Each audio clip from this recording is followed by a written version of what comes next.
विपक्ष के तरफ से खास तौर पर हारे हुए स्टेट में ये कहा जाता है कि बीजेपी ईवीएम हैक कर लेती है। अब तो विपक्ष ये भी कहता है कि कुछ राज्य में बीजेपी जिताती है और कुछ राज्य में जानबूझकर हरवा देती है। बार बार ईवीएम को हैक करने का आरोप लगता है। 2017 उत्तर प्रदेश चुनाव के हार के बाद मायावती ने दावा किया था कि ईवीएम में गड़बड़ियां की गई और दूसरी पार्टियों को डाला गया वोट बीजेपी में चले गए। 2024 में अखिलेश यादव ने संसद में कहा कि वो 80 में से 80 सीटें जीत जाए फिर भी वो ईवीएम पर भरोसा नहीं करेंगे और इस बात का समर्थन राहुल गांधी ने भी किया था। हालांकि ईवीएम पर सवाल केवल विपक्ष की बात नहीं है। बीजेपी भी जब विपक्ष में थी तो ईवीएम पर सवाल उठाते थे। 2009 में लाल कृष्ण आडवाणी की तरफ से कहा गया था कि ईवीएम को हैक किया जा सकता है। जर्मनी में ईवीएम बैन करने का उदाहरण दिया गया था। 2012 में बीजेपी ने ईवीएम को इलेक्ट्रॉनिक विक्ट्री मशीन कहा था, जिससे कांग्रेस जीतती है। सुब्रमण्यम स्वामी कोर्ट तक गए थे और उनकी यह याचिका के बाद 2013 में वीवीपैट सिस्टम शुरू हुआ, जिससे वोटर को कागज पर दिखता है कि उसने जिसको वोट दिया वो कौन सी पार्टी है, किसको वोट गया।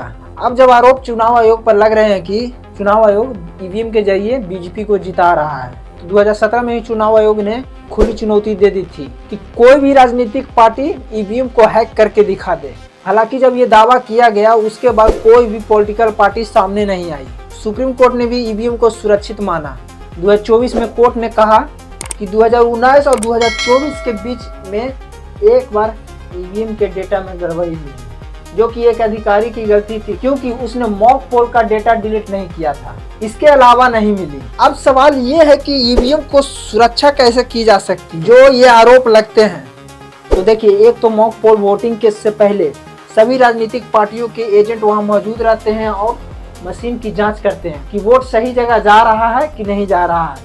और दूसरा, वोटिंग की निगरानी पूरे दिन राजनीतिक पार्टियों के एजेंट बूथ पे रहते हैं। वोटिंग खत्म होने के बाद फॉर्म 17C दिया जाता है, जिसमें कुल वोटों की संख्या लिखी जाती है। वोटिंग के बाद ईवीएम को सील कर स्ट्रांग रूम में रख दिया जाता है। स्ट्रांग रूम में सीसीटीवी और सुरक्षा कर्मी तैनात रहते हैं। काउंटिंग के दिन ईवीएम की सील चेक की जाती है और कुल वोटों की संख्या 17C से मिलाए जाते हैं और जब सब सही होता है इसके बाद वोट गिने जाते हैं। ईवीएम दरअसल स्टोन अलोन मशीन है जो इंटरनेट से नहीं जुड़ती।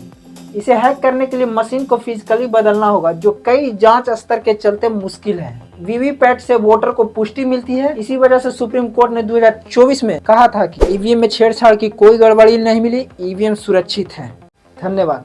मिलते हैं कभी नेक्स्ट वीडियो में, तब तक के लिए जय हिंद, जय भारत।